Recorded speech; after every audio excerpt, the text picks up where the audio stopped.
You are not Matt Dubber. I need to change my text here. All right.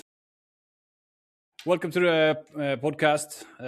Chris Turek, a good friend of mine from the US, known to many as the Up North Air Gunner on YouTube and Instagram.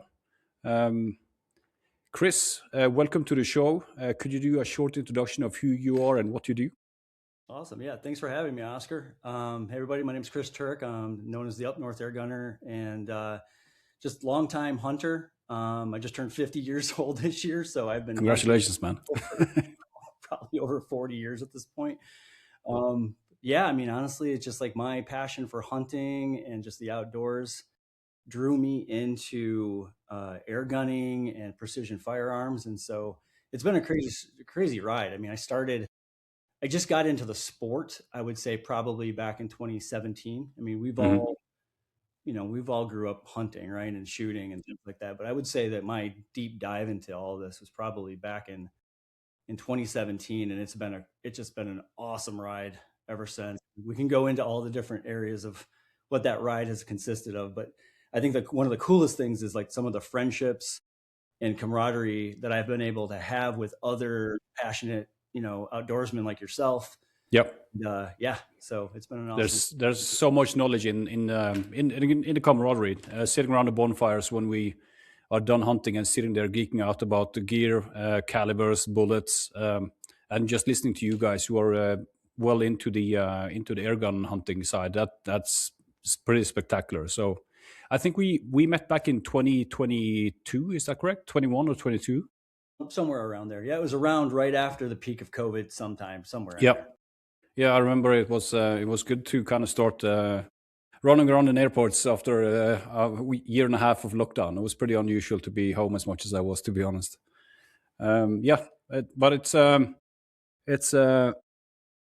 you're actually you're a very accomplished, or you're a very accomplished airgun shooter in the F class.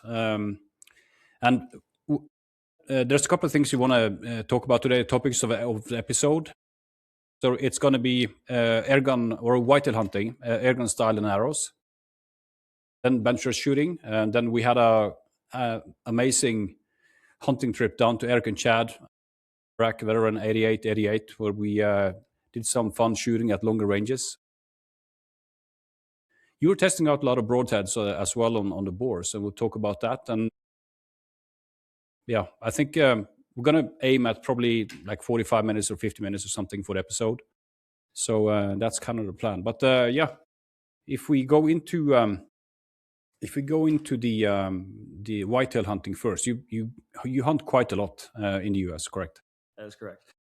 Yeah, really how that all got started. Like I said, just turned 50 years old. I've been hunting deer since legal age here in Michigan. But it is what was interesting here in Michigan, they passed a law, I think must have been like 2015, 2016, Yep. where we've always had like a limited firearm zone in Michigan where you could only use shotguns, below like a certain line in Michigan, and you could use center fire rifle. And so they legalized big bore air guns at that time. And I had no idea what they were or anything. And so I had a moment in time where I could either buy a straight wall cartridge center fire, like a 4570, something like a 350 Legend, something like that, or this crazy big bore air gun thing.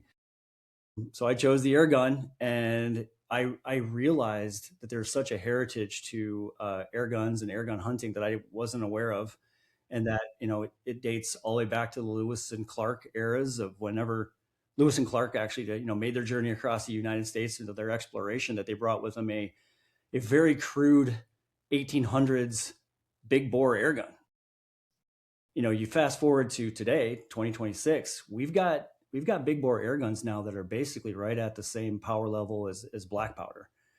And I just was, from that moment, I mean, the first few years, we have a huge deer problem here in Michigan. And when I say a deer problem, we're way out of ratio of does to bucks, right? We have a huge doe population. So if you're watching this, if you live in Michigan, or if you want to live, just visit Michigan, please do, because we have got to get our doe to buck ratio in order. And so every year, as hunter numbers are declining, and more hunters are just taking the first buck they see in the woods, we just have a huge doe problem. So the first, I'd say 5 years of me hunting with big bore air guns, I was just going to the DNR shop of getting my tags. And I was just buying more and more tags. But what I was doing is I was filling my freezer and I was donating to the Hunters for Hunger program with the deer that I was getting. But really what I was doing was a lot of just research of like how, because like the power levels of these things, it's less than black powder, right? And so shot distances and terminal ballistics performance on deer and blood trails and all of the things that really, there's very limited information in the sport about that. And so I spent the first 5 years just basically taking as many deer with the method of take that we have here in Michigan with, doe tags. And it was a great way to learn about the sport, get in the sport, and help advance our sport here in Michigan and across the United States. When you talk about big bore, is that like the Texan or something like that, the 375 or? Yeah. So I would say like when you say a big bore air gun, technically in my definition, it would be a 357 caliber or higher. Now in the air gun sector, we have air guns are actually 0.9. We have like a 0.9 caliber or some crazy stuff like that. So I have actually when you and I are together, we use that 0.72 caliber, which is basically like a 12 gauge shotgun slug. So we took a doe when we were together with that. So yeah, the big bore air guns 0.357, 45, 50 cal, 58 cal, 72, and crazy point. Yeah, no, we were shooting the Zeus at one point, and it's just so much power. It's insane. It just puts holes through deer, and it's like throwing a small thermos down the range. Pretty much, yeah. That doe that we hit, she went down pretty fast, and so but there are differences. Like you shoot center fire, and you and I have talked a lot about like the was it the 6.5 Swede, right? And like the cartridges of smaller caliber but higher velocities than the ballistics performance. But with big bore air guns, you're only talking 100 yards and in, right? Because there's things are only flying at 800 to maybe 950 feet per second. Pretty loopy trajectory. Yeah. But you're also using, or were using at one point at least, crossbows. You were using that quite a bit, and say that part out loud. Yes, I do shoot crossbows. So before you guys fry me in the comments below, yes, I have used crossbows and shoot vertical bows. But I think what the point we're going to make on this one is that the arrow technology is where my interest is in. Definitely, and we were shooting. So if you jump to that now, we were shooting down in Georgia when we visited with Eric and Chad. I was using the FX. Was it the King? I think the 338 feet per second. We were shooting 200 grain broadheads. Is that correct? That's correct. I mean, that hunt was really cool because as far as I know, because I was running the Dreamline and you were running the King. And so as far as I know there's been a few other deer taken with the King with broadheads. I think that was actually the first deer that I'm aware of that was taken with the Dreamline, FX Dreamline with the arrow.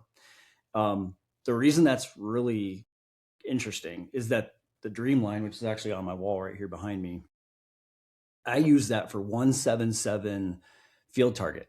And so that's about as low of power airgun precision competition you can possibly do is through field target.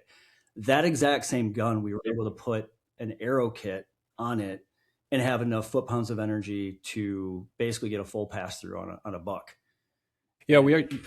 You were actually shooting pass-throughs on the stop of arrows as well when we were zeroing. So the penetration there is tremendous.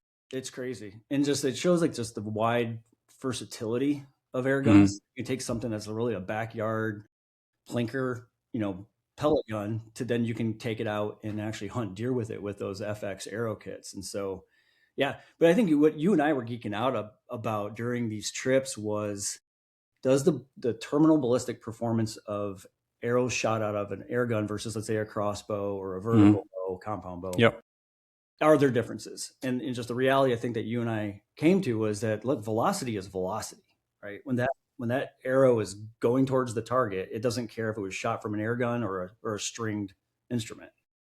And you and I took that deep dive into like heavy forward of center broadheads using very very, very heavy broadheads. I think we were using, I think at one point, I think we tested some crazy heavy broadhead, and that trade-off of like trajectory velocity to pass through penetration and lethality. And so I think that was a great project. I learned a lot. Mhm.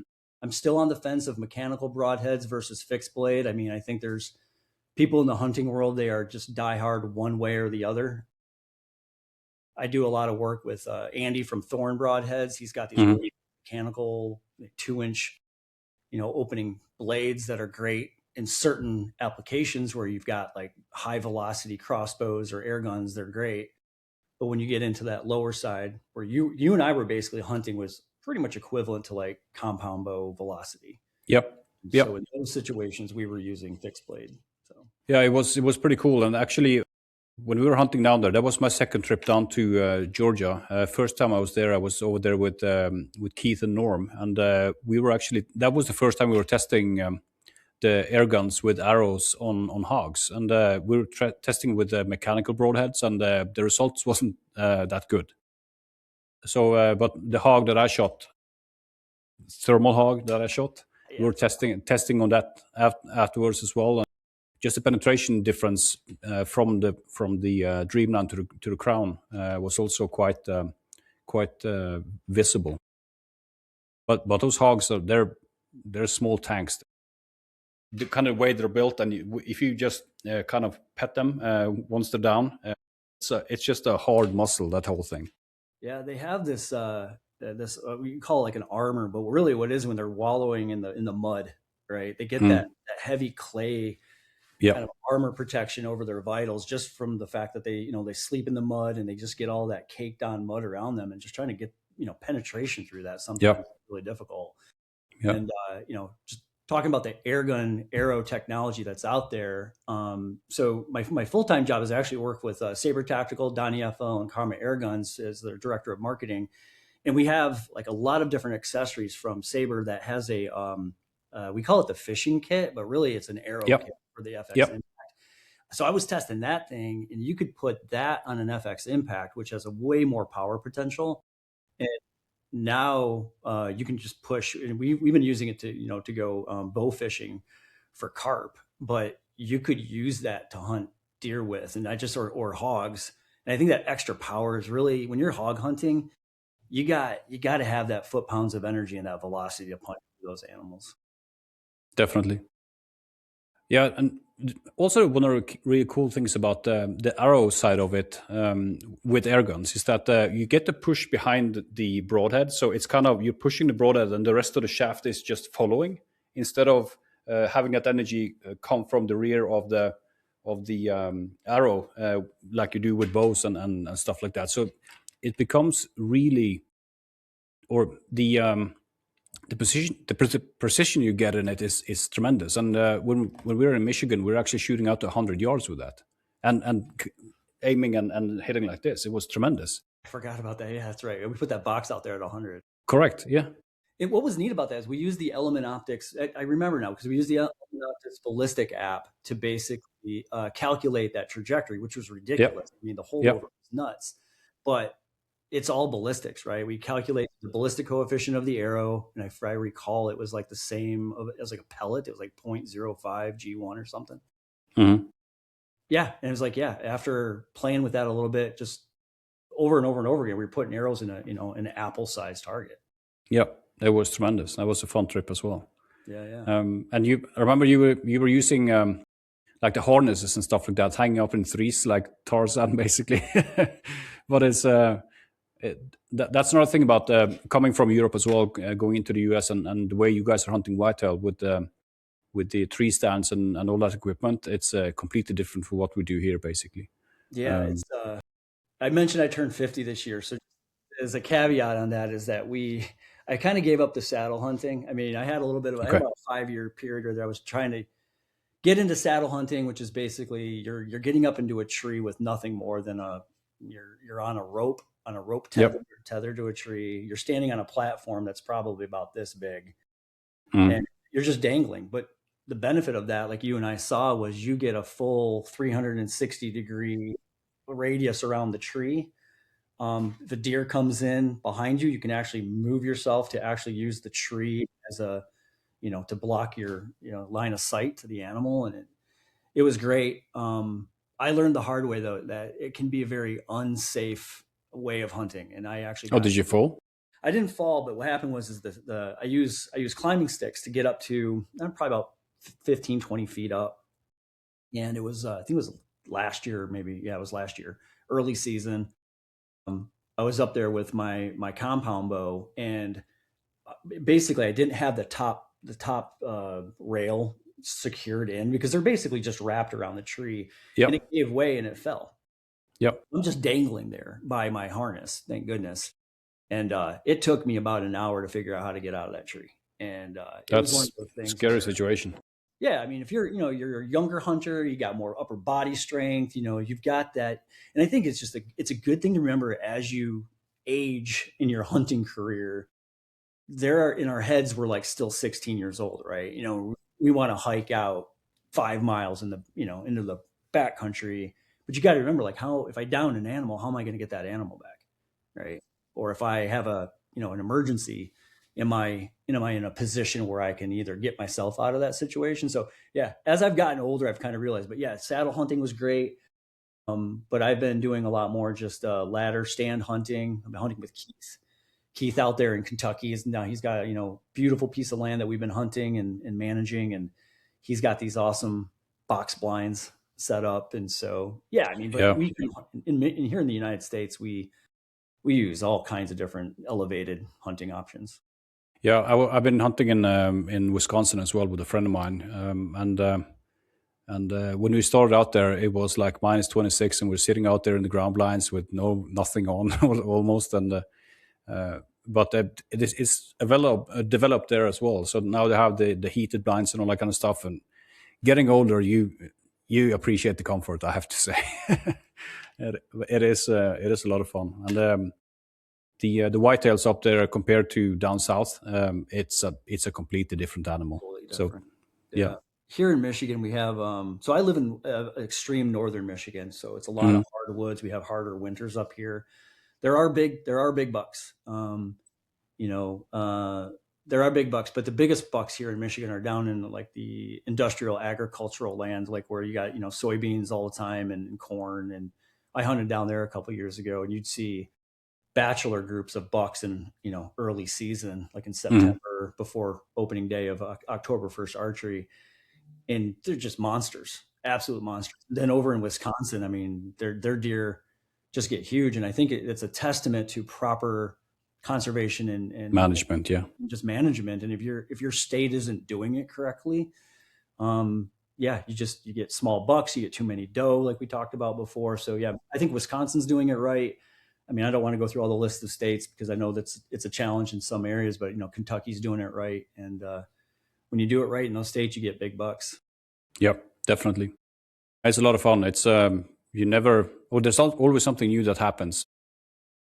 But sitting there waiting for the bucks as well, when you have all those chipmunks going off, or the squirrels, Jesus Christ, they can they can give you a heart attack sometimes just running around.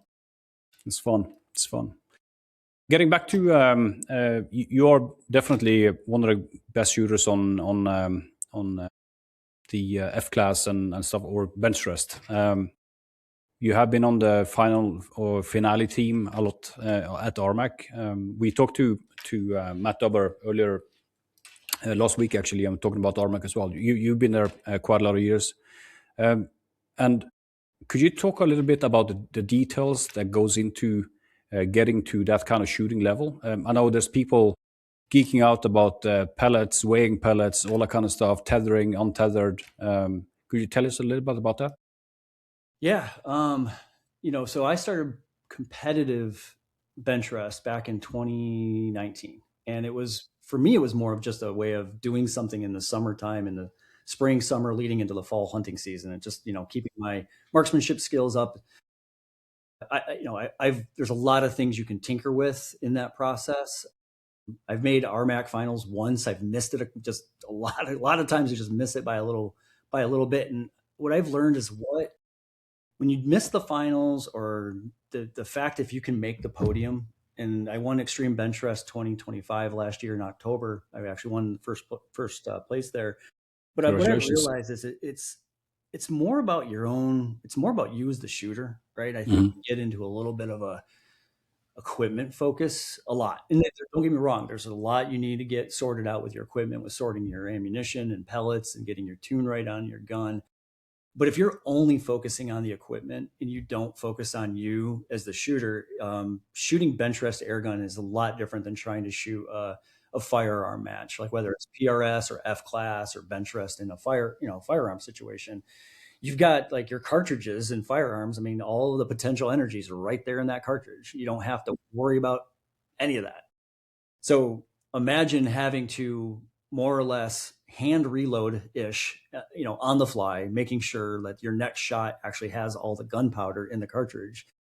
That's something you have to consider. And so all the moving pieces for my discipline, it's bench rest. It is when do you refill the gun? Like what when are you going to put more air in your gun? I Um, screwed up on that. So yeah, I was shooting. It was just qualifying, but it's my first time shooting that. I don't have too much experience with the air guns. right. I'm a powder burner. That's Yeah, basically what I do for a living. But I was noticing it was dropping like this. And it took me 3 shots before realizing that Jesus, I need to refill my air. yeah, it's a thing. The Rocky Mountain Airgun Challenge, in my mind, it is the world championship of airgun competitions because we have major competitions here in the United States. We've got the Pyramid Cup, which is a very big competition, kind of like a lot of East Coast, people there in the Midwest go there. We got Extreme Bench Rest in Arizona, which I think is one of the oldest, like extreme bench rest style. So when we say extreme, we mean like it's 100 yards, right? And so 100-yard bench rest with an air gun is crazy. It's if you think about what you're doing, you're using something with a ballistic coefficient of comparative, it's less than a 22 long rifle. And you're trying to hold everything within a circle about the size of a quarter. And it's very difficult. So I think one of the things that I've learned in this process is like, yeah, you got to sort your equipment, but then you really got to focus on you as a shooter. All your basic marksmanship is probably the most critical thing during a competition because everything from is my cheek weld the exact same, trigger break, hand position, am I pushing the butt of the gun into the back, it's just all the things. And if you forget one of those things, It's going you to show now up on went paper. from a 9 to a 6, and if you shoot a 6 in competition, you're pretty much done. Yeah, yeah. I would actually. It would be so 100-yard bench rest with air guns is probably the same as or equivalent as a 1,000-meter F-class shooting, I'd say. With the way the wind especially goes into or manipulates the bullet going out there, there's a lot of skill in reading wind. Absolutely, Definitely. yeah. I mean, Yeah. reading wind, if that's actually a really good analogy because with bench rest, let's say and I don't have my ballistic calculator open, so you check my math on this. But if you have like a pellet, I use 30 cal pellets. Mm. DC on them are pretty high for the ones we use. They're like 0.07. But if Mm. you get into a difference between a 5 to 10 full value wind, you're talking about the entire like distance of the target. Yeah. Right? Just if the wind dies down or picks up, I mean, if you don't know what you're doing and know how to read the wind, and for me, people don't understand why I don't, but I don't use wind flags. I Mm. actually kind of, a lot of it is at your shooting position of that, like what the wind is doing. Because if the wind is really bad at your shooting position, it's giving the pellet more time to deviate downrange. So I am kind of keeping an observation of what's going on downrange, like looking at other people's flags, but mostly it's using my current position. Yeah. No, but also at Ormec, I was standing there behind the shooters and just observing the wind because at one point the wind was horrendous, but it was kind of steady as well, and you saw that it came in waves, and every like 2.5 minutes, I can't remember the exact kind of time to time, but it was a set period. The gusts after that one actually calmed down to about half of it before it picked back up. So it gave you like a 30-second or a 45-second window to kind of get your pellets down there. Yeah. So it's pretty cool. That's also why when I go to training and stuff like that, I'd like to just observe first and then kind of get the environment in and see what it does because it is like with waves of the ocean coming into the shores. There's kind of a system, and when you recognize that, then you can make a more educated shot in my mind. Absolutely. I think one of the cool things about going to these airgun competitions is often there will be sponsor flags. I'm probably giving away some of my secrets here, but Hey, we want to recruit more people. exactly. We want more people to come into this. Yeah. So I mean, honestly, we're an open book. I mean, Team Saber Tacticals, who I shoot for, and like we're always sharing tips and strategies. And one of the things that I do is I listen for all the sponsor flags that are usually behind you or to the sides of you during competition. You can get a lot of information from just listening to what those flags are doing. And so, like you said, like an ocean wave, if you can hear those flags starting to flutter behind you or to the side, you might know, hey, I might need to hold up. And we have unlimited sighters we can take on these targets. So when I start noticing that there might be a wind shift or a change, I basically go back down to my sighters and I start just slowly taking shots and looking for, yep, I heard it. And sure enough, now my shot just went way off. Um, there's been times where the wind has gotten so bad. Typically, I don't adjust my windage on my scope. I just dial for spin, and that's it. And then you can hold into the wind. Yeah. Hold for wind. But there are times, like psychologically, if you are holding like 2 mil for wind, you want that reticle. Like, so sometimes I'll dial a mil in for wind, which is then it kind of messes with your head, because if it shifts back to where it was before, that's the problem. You're off. So yeah, I mean, typically we just dial for spin drift, and hopefully the wind doesn't kick up too much. But there has been time that I will actually dial a full mil in my scope. Yeah, when shooting long range as well, I just dial for the constants, and the constants are spin drift and basically elevation, and then I hold for the rest and then I normally calculate like the maximum wind drift, and then based on that, I would judge how much the wind is compared to the maximum that I kind of estimated, and then work that way, and it's been really effective so far. But one of the key points that I actually took from RMAC once, I talked to a very good shooter, and he said because the wind was kind of swirly, so it came from one side and then came from the other side at one point, and he always shot when the wind was coming from the right, because the bullet was more stable. He found going into the wind than kind of being. When it was coming from the left, it was deviating more than when the rifling was turning the bullet into the wind. Yeah. And it's something I never thought about before, which is so. It's just amazing to get those small kind of things that elevates your shooting going forward. Yeah, and I think it's one of when now on the equipment side, you'll notice that in the airgun sector, like there's different companies make different barrel profiles. Like FX uses more of a smooth twist, like polygonal or polygonal kind of twisting pattern. Then we have like traditional rifling over on the Karma airgun side and some of the other brands that are out there. And it's a fun part of the process to see how the rifling affects, like you have BC, right? Your BC is, and honestly, we're at as you're probably following a lot of the long range shooting guys and PRS, like the concept of ballistic coefficient is almost kind of dead, because we can do dynamic calculations of your bullet and your gun, your cartridge. This idea of the ideal ballistic coefficient of an example, it's kind of like almost like a dead calculation, because now we can do dynamic calculations for your setup. But I will say, using the BC number for us to kind of do comparatives of, this tune and this pellet from this rifle barrel versus another one, it's just a number, right? It's just a number, and you're seeing which one is carrying more energy and having less wind deviation down range. And so in the sport right now, there's just a massive amount of research going around, both for pellets and slugs, to try to, we're at a point where we're basically beating rimfire ammunition from, as far as, the ability to buck the wind and retain energy downrange. And so it's only a matter of time where air guns, once they kind of get all the barrel technology figured out, our velocity spreads are so much lower than rimfire that it's only a matter of time where that technology is going to probably take over rimfire. And I think in a lot of situations we're already there. Are you? So I think we spoke about that a couple of years back, but we were dabbling with copper solids or copper bullets. in Europe, and Scandinavia, there's a lot of there's bans, so you can't use in many areas you can't use lead anymore.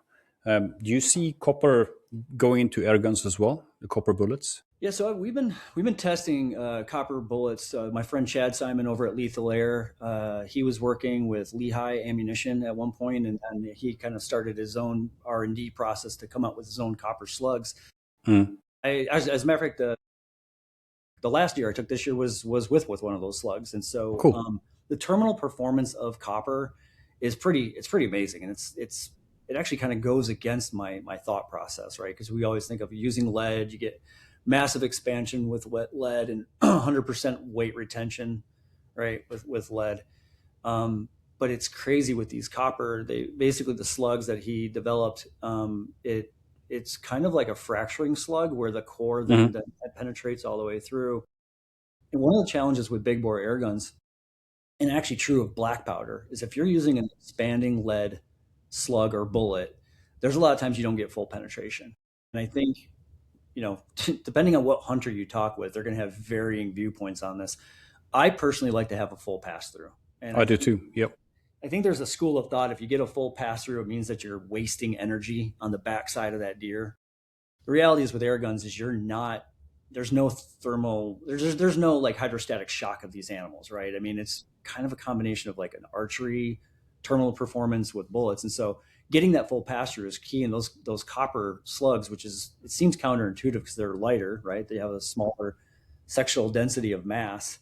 But then you get the velocities up, and also they're so damn precise. So I'm assuming these are also lathe turned. Is that correct? Yeah, they're all CNC'd. CNC technology. So every single one is exactly the same. With lead, you either have like swaged or swedged, or you have cast, which introduces all kinds of air pockets with hand casting in them. So I guess to answer your question, I think look, lead is, and I hope lead does not go away. I hope that we will always have access to lead ammunition. In certain states, unfortunately, that they are starting to pass some legislation where they're going to have to go to copper or bismuth or some other, non-toxic, high sectional density, alloy. But copper. What's cool about copper, though, is you can do interesting shapes, which you can have some really cool terminal performance options. And so, to answer your question, I think it's cool to dabble in that. I just hope lead does not go away, because then it creates a whole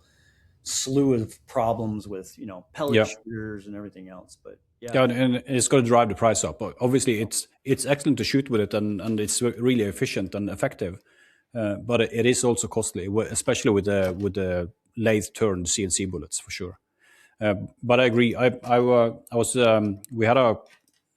involved with a bullet company doing CNC lathe bullets, and I was using that, especially my 7mm. I had a 7mm Blaster Magnum, and I loaded it up to 1,035 meters per second. So that's probably, how much is that? Like 3,000 something foot per second. Okay, that's smoking. It is fast, but it was so damn efficient. So it penetrated the wall, and then you had like four blades that kind of disassembled from the bullet, going into the engine room and just shredding everything up. And then we made the bullets, like the ass of the bullet, quite long, so that kind of continued as a solid going straight through. So you had full pass through. There was blood all over, but there was minimum damage of meat. But that was a really efficient bullet for sure. So it's definitely going places. And if you get into the ELR and really long range stuff nowadays, it's more than often it's CNC bullets, like solid copper bullets on those kind of shootings as well. Yeah, so much fun. Let's. I just got out of the script, so I need to. I know where we were in the agenda. Yeah, but it's cool. The big boars as well. I never seen big boars before I traveled over to the US, and it was so much fun looking at that. But that's kind of a different competition altogether with the big boars. It's longer ranges. You were shooting out to like 300 something meters. Is that correct? Yeah. So at the Rocky Mountain Airgun Challenge, the course of fire is basically like 100 for like the regular event. It's like 100 to, I believe it was 400, I think, this past year. Cool. But Yeah. it was so cool. Once they got into the finals, they actually had a shoot off through three different shooters, where I think of those three, I think each of them only dropped one target through the whole thing, or maybe they cleared the entire That's range, awesome. which is insane. Because Yeah. the way the course of fire is, you have two targets at RMAC, and you basically shoot at each one twice, right? And so you get a score at the end. It was a three-way tie, and then Justin Jacobson, the owner of Utah Airguns, he set up just the most diabolical final shot, and I think it was 600 something yards out there Jesus. with an air gun. So just imagine, like, you're shooting like a 45 caliber or 50 caliber slug, anywhere from like 350 grains to maybe pushing 600 grains. It's just, it's got a high BC, but your velocity is only like 900 feet per second. So it's just, I mean, it's lobbing it in. It's like multiple a mortar almost. Yeah. So it's pretty wild. So the thing that we did ahead of that RMAC is we wanted to do a demonstration of, because, when you start shooting past, I'd say 300 yards, if you ever watch like King of the 2 Mile, and you get some of the really ELR, like the world record guys that are shooting, like, I don't even know what the world record is, like 4,000 yards, 5,000, whatever the world record is at this point. You watch those videos on YouTube, and it's basically kind of spray and pray at some point, because there's so much time of flight of that projectile to happen. So ahead of RMAC, we actually attempted a 1,000-yard shot, but we did it with a 357 Saber Tactical rail with a FX dynamic in it. And we hand swaged these Corbin. We work with Corbin to do these custom hand swaged slugs, which is awesome. So we had a high BC 357. And what was so neat about that, if you go watch the video on my channel, at 1,000 yards, like 10 shots in a row, we basically hit within like a, probably I'd say maybe like a 24 to 30 inch circle at 1,000 yards with an air gun. It blew my mind. And really, what allows us to do that, though, is that with air guns, is that your standard deviation of velocity is like 5. And so can you imagine with a center fire, if you could get your standard deviation down to 5? It would be amazing. Right. So that 1,000-yard shot was pretty awesome. Yeah. What are you running as far as optics? Do you have a favorite there? Yeah, hands down, Element Optics, Theos on all my rigs. So we use the Theos for competition. Benchrest, it's got a 36x magnification on it. For me, there are shooters out there, and even like in the center fire or firearm world that do Benchrest, they'll use like ridiculously high magnification. So even though the Theos has a 36x, I usually shoot at about 20 to 25x. I'm 50 years old. I'm just not as stable as I used to be, but it's even at 25x. I think at EBR that I won last year, I had one shot outside of the 8 ring. So every other one of them was 9s and 10s. So you're basically hitting a nickel 24 times in a row. And that Theos is just so crisp. And I actually have been testing the new, the Theos, the low magnification variable optic that they have. Yeah. Something like you can put more like on an AR. That actually is, in my mind, the ideal big bore air gun hunting tool, because it's a 1 to 10. I'm sorry, it's a 2 to 10. So that 2 to 10, you don't need more than 10x magnification when you're hunting deer, with a big bore air gun. That magnification range and the clarity of the optics, and you want that wide field of view.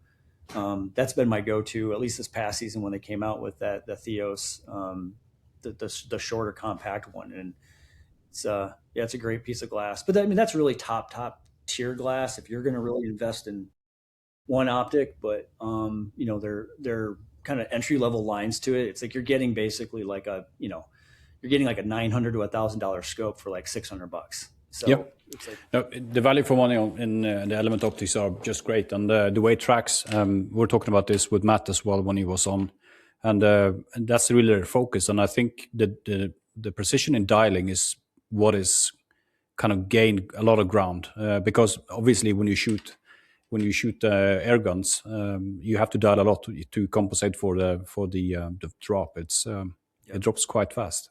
So Are you running mills or are you running MOAs? so when you and I first met, I was an MOA guy just because like my Yeah. So I converted you.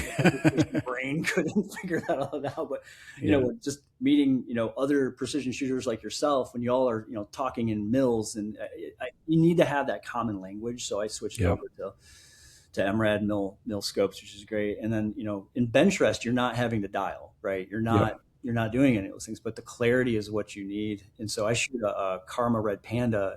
This is what I won with 30 cal at Extreme Benchrest. And where the clarity matters, you can actually see the flight path of your. Yeah, that's insane. It is insane. Also, we see when they're shooting all kinds of stuff down in South Africa with Matt, you can see the bullet coming in. It's really amazing. In Benchrest, that was like if you start seeing a little bit of a wobble, you either maybe need to like you basically start adjusting your velocity on it. With the Karma Red Panda, I can very easily just quickly adjust the velocity up or down. And there were a couple times I was shooting my sighters, I just saw a little bit of a wobble, and at that point you don't really care what that velocity number is. You just want to get that wobble out. And without I wasn't able to see that, and the conditions were nuts. It was pouring rain. Typically with optics, you've ever been hunting before when it's super cold and you take a breath and all of a sudden it fogs the lens? We are in Norway. It always happens when there's like you're trying to see a game animal, right? Like the deer walks out or something, and you just accidentally take that breath, and it fogs up. But Element uses some kind of crazy coating. I don't know what the science is behind that coating that they have, but so during Extreme Benchrest, it was raining, it was cold, and there was zero fogging on that scope. Yeah, and that's cool. Thinking about like if you take that to a hunting situation where you might have a split second to take that shot, you can't have fogging or anything like that on your optic. On the Theos, I noticed there's a thing you can put on the front of the lens before the sunshade. There's kind of a reduced. How do you put it? How would you describe that thing, and how does it function? Yeah, so the aperture control, and again, I am not a lens scientist. I'm just a hunter, so that's probably a question for Matt. I'm the same, but I just know it works. It's pretty cool. Aperture control, I mean, I can't say how it works. All I know is that when I put that aperture control, and if it's like different light conditions, it does something to the lens that it actually allows the light to basically come in without any like chromatic aberrations and a lot of those things. It's just I'm not sure exactly what it's doing. It's basically kind of like closing the aperture like on a camera. But in certain light conditions, that little thing, then that comes with the scope. You can put that on, and it's kind of cool to play with it because you don't realize of what you can do to make your sight picture better. And just you throw that little aperture ring on there, and like, whoa! All of a sudden, things just got more clear in certain light conditions. Yeah, it kind of crisps up the entire image, and it's pretty cool. I have to try that more for sure. Yeah, I need to make notes. I need to actually look up the science of what it's actually doing. All I know is I put it on in certain light conditions, it makes it better. Yeah, definitely. We need to do more episodes so we can geek out about all kinds of shit all evening. Two things I want to discuss or want to talk about. We were hunting in Michigan, and at one point we were hunting whitetail for velvet whitetail. You probably have that head in the freezer still, don't you? Actually, I do. Yeah. You need to send me a picture of that. I haven't seen it for a long time. But anyway, I shot my buck. I was threading a needle, and it was. You need to go to YouTube and check out the video that Chris made there. It was pretty fun. I think I shot it on 167 meters or something like that, threading the needle between some other animals that were there. It was pretty fun. But after that, you borrowed my rifle, and we had a thing going. Would you like to talk about that? Okay. I was wondering if you were going to bring this up, but yeah, let's talk about. Of course, I have to put you on the spot. Let's talk about trigger weight, and I think that so Oscar being a very seasoned, skilled, and trained military shooter, I am an ex-military veteran. I'm a tank gunner, so we basically we sat inside a box and we pulled triggers, on the main cannon. Where Oscar just being so versed as a precision firearm shooter, you set your trigger way lighter than Hmm. I am accustomed to. And so the story, I'll tell the story. Let me tell my version of the story so we can Yeah, get it let's hear it. right. So we had set out we both got our bucks. And there was actually some management does they needed to take where this ranch we were at. And so we went out and said, yeah, we're going to go out and take a doe. And so I was shooting with the arrow gun in my big bore air gun at that time. And so you had, I think was your 6.5 Creedmoor and the GRS Yeah, Timeless, I think. yeah. It's the one And that I think actually Backfire has that now. We're using that in Colorado for hunting afterwards or shooting afterwards. I mean, But anyway, that but gun was just so crazy. I mean, you were shooting golf balls at 150 yards before we went out. I have to tell this story as well. Sorry for cutting you off, but we were testing zero on that rifle when we got to the camp. I think it was Ultimate Whitetails. Is that the name Yeah, of the ranch? Yeah. And he took like a pie plate and he put it up at 100 yards and he put a tack in the middle. And I rolled up with the rifle, set up my shooting position, and I shot one shot, and the plate just fell down. So I actually drove the tack in at the 100 meters first shot. It was zeroed. it was perfect. It But was perfect. what you're not telling part is like how light that trigger was. And so whenever we went out to get the doe, I was like, hey, can I borrow your rifle? And you're like, yeah, absolutely. We'll do a spot and stock. We'll, find a doe for you. So we roll up and like, it was like, what was like 20 yards away. I mean, that deer It wasn't more. it was right there. Basically zoomed the scope all the way out to basically, whatever it was, like 4 or 5 magnification you had on that optic. And so even at 20 yards, you're just basically, this doe was like moving through, the sticks.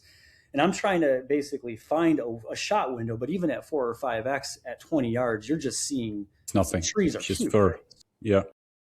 And so tracking, and basically got the reticle right on the shoulder. What I thought was, but the thing was, all of a sudden I had my finger on the trigger, ready to basically pull against the wall for the second stage, realizing there was no second stage. There was no second stage, no. So Oscar shooting, just you are a single stage trigger shooter, and I am very accustomed, with M4s and ARs and a lot of other hunting implements I use. I always use a 2-stage trigger, and typically about 2 pound pull. And I think you had that trigger set to maybe like 6 ounces or something. Yeah, it wasn't much, probably 150 or 200 grams or something. But it was safe. I was behind you filming it, the whole thing. Yeah, And it was totally safe. remember your face when you turned around. Jesus Christ, it was fun. Well, missing a deer. I basically missed the deer completely. The gun, Yeah. I just had it looking for that second stage of the wall, and I think I either hit the tree or a shot in front of it or something. And I turn around and look at Oscar, and just being with Oscar, this very seasoned hunter, and at that point I was trying to impress you with how good of a hunter I was, and to miss a doe at 20 yards. But I think the story in that, though, is if you're going to borrow somebody's rifle, I think trigger pull weight is something you really need to take some time, especially you're doing, taking an animal's life. You want to do it ethically. You want to do it cleanly. And I think in that moment, I realized like just that lesson of that, of like, hey, if you're going to borrow somebody's rifle, you do want to take some time, spend some time with that trigger, understanding what it feels like. But Yeah, try to dry fire. Just empty the rifle, of course, and then dry fire. Just check it out. And I agree. It's kind of things we don't think about when you're in the moment, because you're basically just focused on getting that doe. But it was. I think it's great that you share that, because if we can help someone not do that, that's definitely helpful for the community.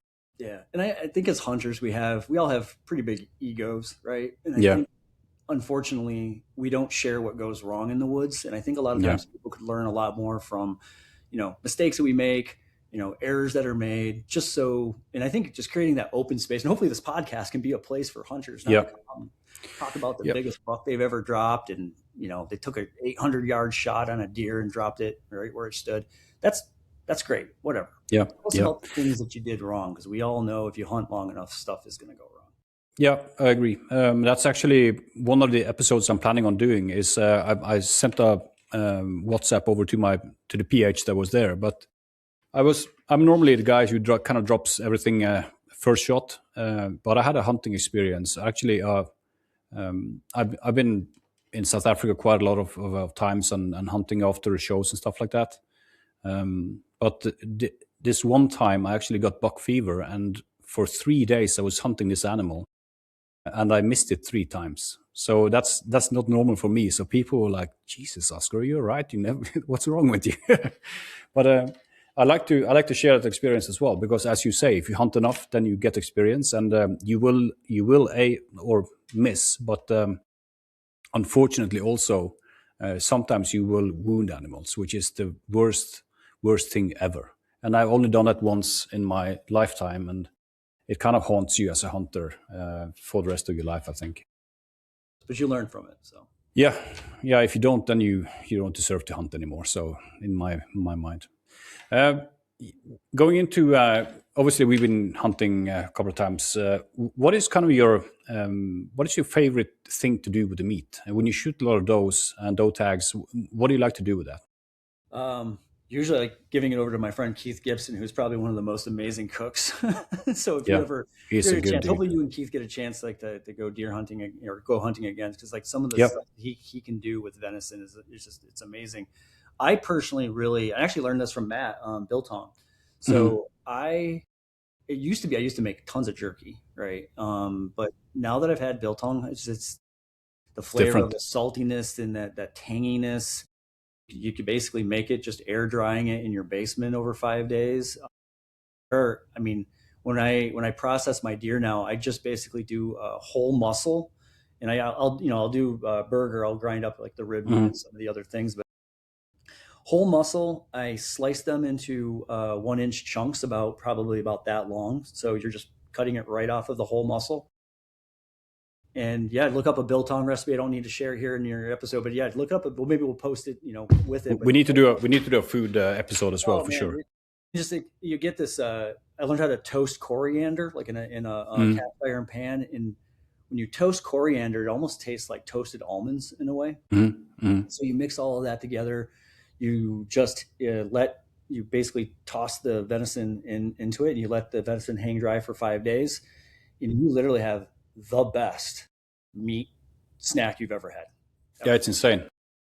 If you go to South Africa as well, there's butcher shops all over, because obviously they are a big meat nation, and it's so ridiculously cheap down there. I had a 750-gram T-bone steak for $17, Oh, which is, yeah. But anyway, when you go into those meat shops, there's two things that hangs in the roofs, and it's a biltong, because there's just the entire roof is covered with biltong hanging there to dry, and also they have a drywurst, which is kind of a dry sausage. Same thing. This was food that they were used, or the way they preserved it when they were basically in the fields and in the meadows, going hunting and also working. So, but yeah, we need to do a. We should actually get Keith on and do just an episode on food, because yeah, there's a lot of good stuff out there. yeah, yep. Fantastic. I think we need to do some more episodes. We can geek out about a lot of stuff. So I think we're going to round this one off. It was great to have you here. For the audience, go to YouTube and check out Up North Air Gunner on both YouTube and Instagram. Chris, it was amazing to have you here. Thank you so much for accepting the invitation. We'll make some plans and see you again soon. Absolutely. Thanks for having me.